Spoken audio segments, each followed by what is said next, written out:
New this morning, a 15-year-old cold case is finally closing. The Pima County Medical Examiner's Office says they have finally been able to identify a man who died all alone out in the desert. But with many other cases still unsolved, they told me there's one tiny thing you can do that could make a difference. Our John Doe is Lawrence Edward Knobloch Rockefeller.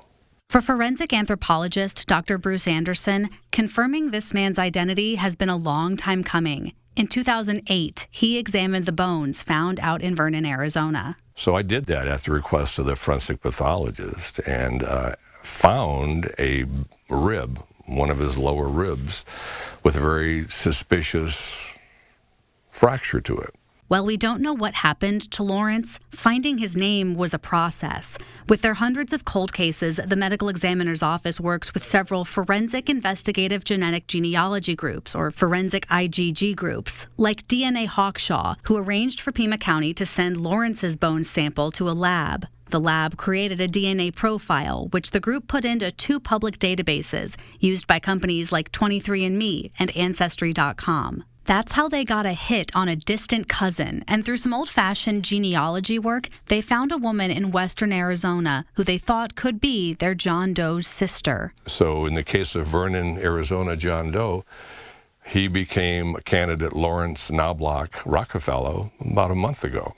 So we do an additional test, and once that report was received, it showed that the woman up in the Kingman area had to be Lawrence's sister.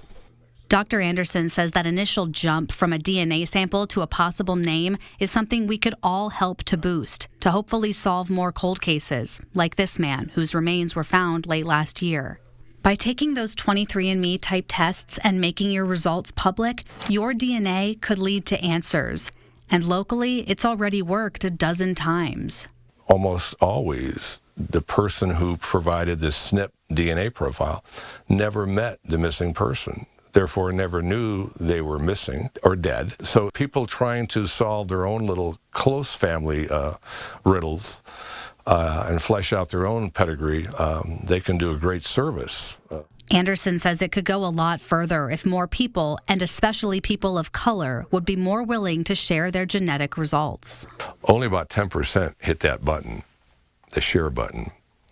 And apparently, proportionally, more white Americans do that than more non-white Americans, which is why right now it's easier to use IgG on white Americans. That's part of why they were able to give Lawrence back his name, the first step in figuring out what happened to him. All stemming from clicking share to be able to bring hope and closure to so many families. We have over 1,500 cases, any of which could be the next Lawrence Edward Knobloch Rockefeller.